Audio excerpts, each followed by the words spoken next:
everybody, welcome back to my channel. It's Blondie B here, and if you're new here, please like and subscribe, and don't forget to follow me on Instagram. I'll post that link below at Miss Blondie B.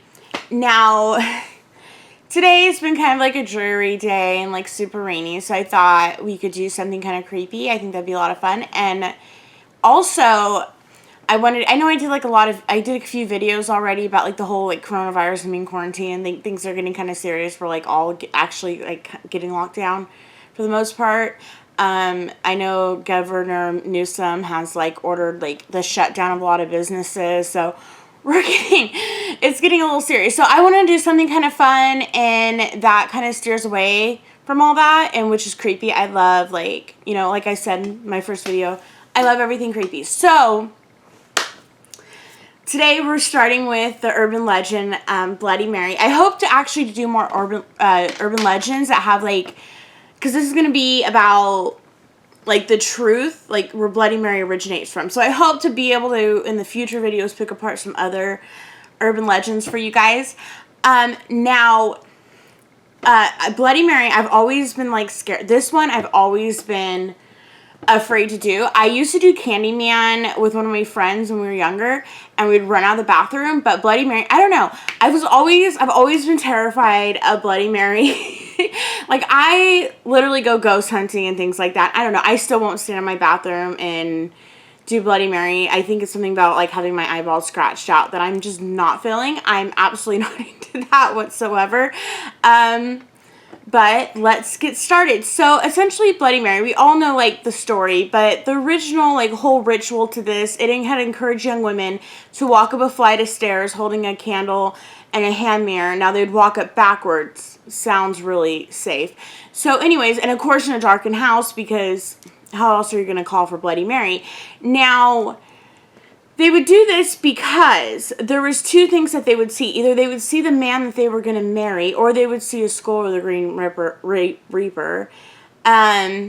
So essentially meaning that they would die before they ever got married, probably because they fell down the stairs.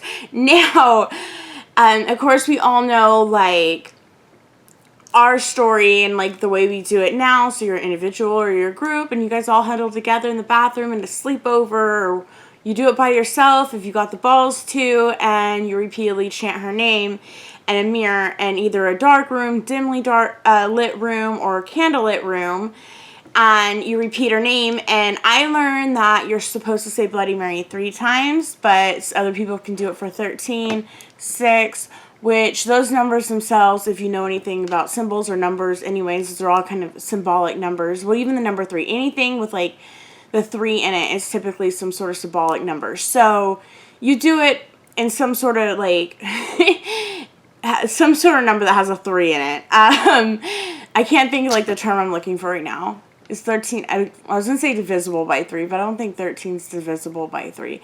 But I'm pretty sure you get my gist.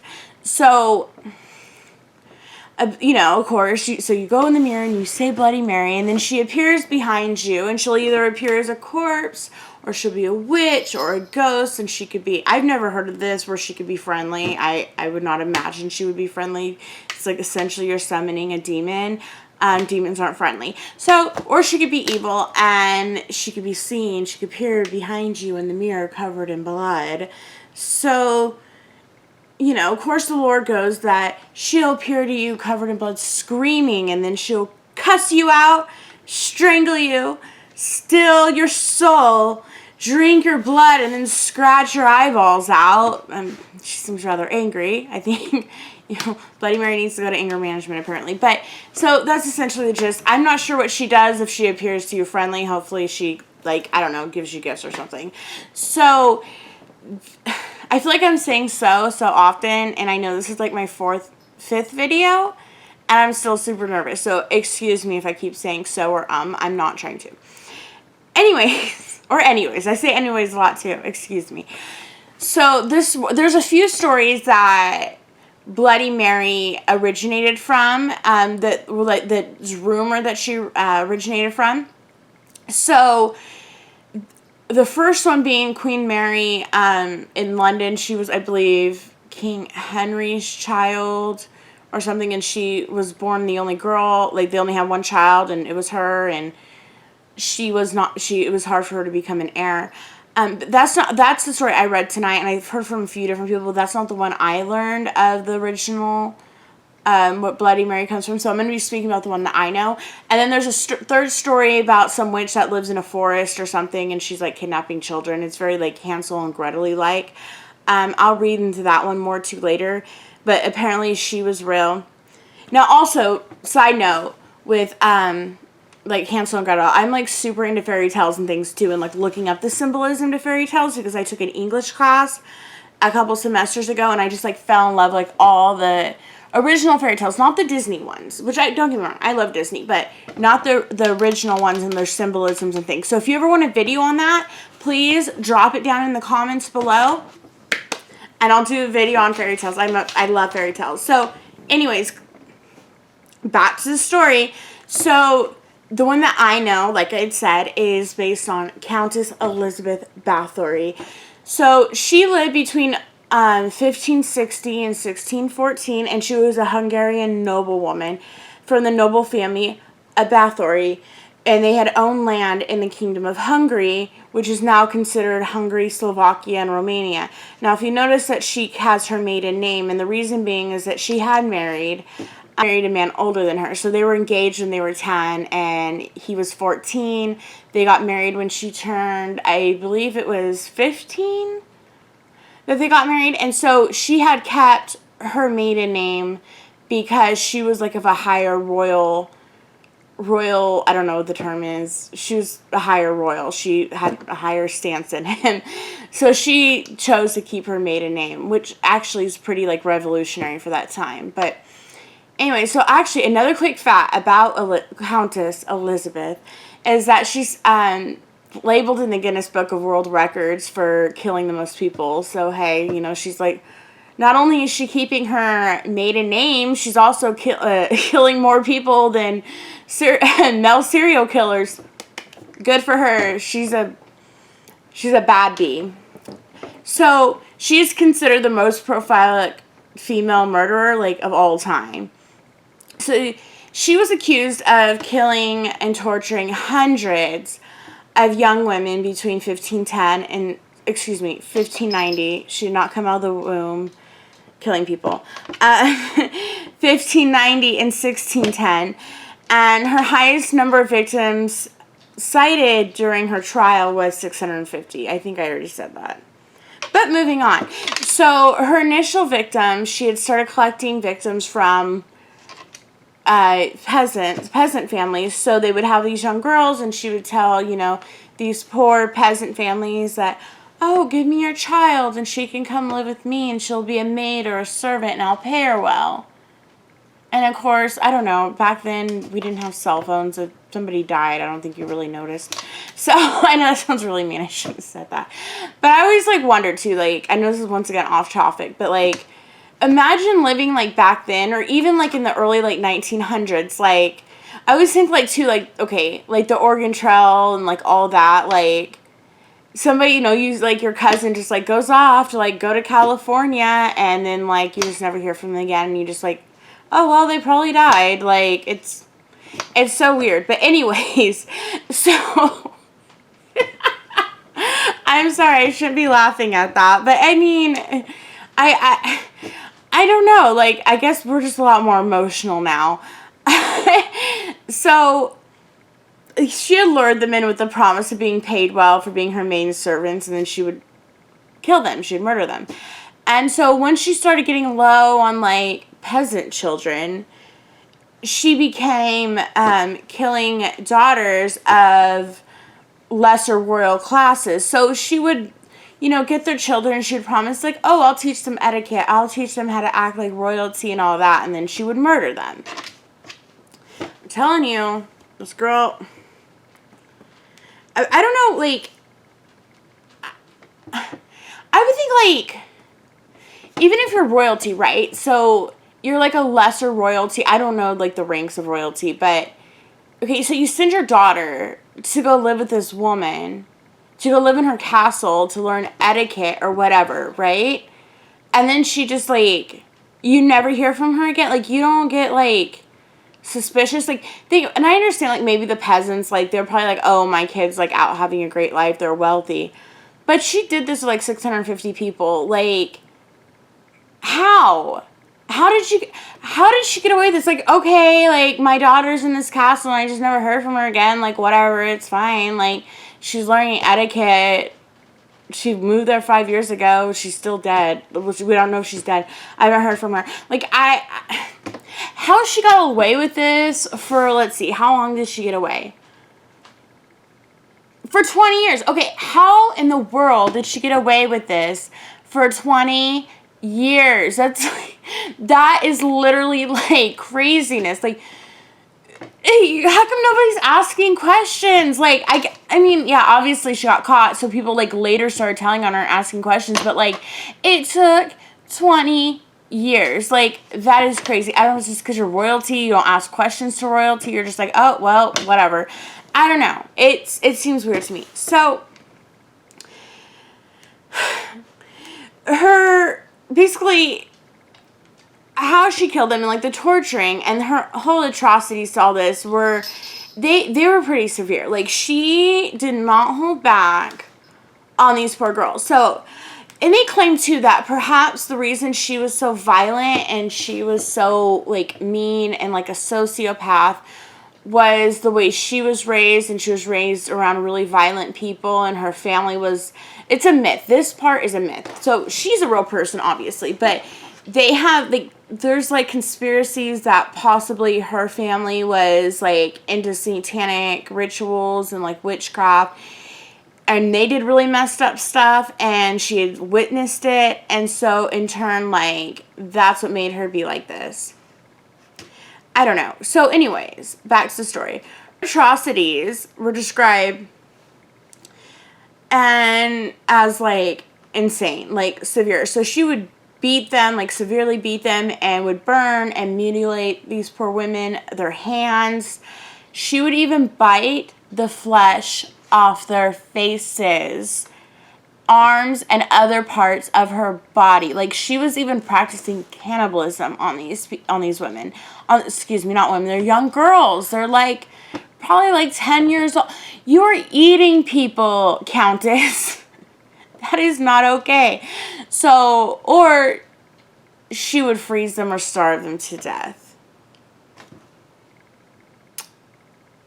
Why? So, and then also there was, like, this mention that possibly she was torturing them with needles, too. That was brought up in court. And then there was other suspected forms of torture that were carried out by her, such as burning the girls with hot tongs and then placing them in freezing cold water. So she burns you and then gives you hypothermia, excuse me. And then covering them with honey and live ants. So that was interesting because, first of all, these are already all, like, really messed up. But things like honey and live ants, and when you bring that into it, that's typically, like, you would think that's what they would do to, like, people who, like, committed, like, crimes.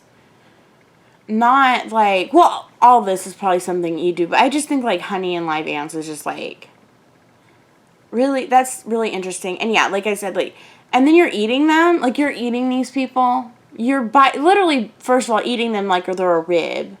Like, you went to a barbecue restaurant, you're just ripping off pieces of their faces with your mouth. And then you're, like, you know, just probably eating them for dinner, too. Like, okay, that's ridiculous. And now, but the main reason, so she was picking up, like, these young girls who were, like, virgins and things like that, is it wasn't just that she's eating them and torturing them. Oh, no, you think that would be enough with her, right? Like, no. So she was essentially, and the reason why the number was so high is so she believed that she could hold on to her youth and would remain young if she bathed in young girls. But I'm assuming they're probably virgins because that would make more sense. So basically, bathe in virgin blood. So she would get these young girls and she would drain them of their blood and then she would bathe in them. And that's where the term Bloody Mary comes from, is that she would bathe in their blood. So, what did we learn? That I don't know, this is just like, she's so crazy. Now, I will try to get into, like, the other versions of Bloody Mary later on. I'm, like, a little bit more curious about, like, the witch that lives in the woods. I feel like Countess Elizabeth, which, by the way, she was also, because you know, there's, like, Dracula was based off a real person. What was his name? Vlad the Impaler. I can't speak. Impaler? Like, he would stack people. He would impale people. So Impaler, whatever. I can't, per usual, per video, I can never talk. So she was considered the female version of him because that's how messed up she was. So, yeah, it's crazy.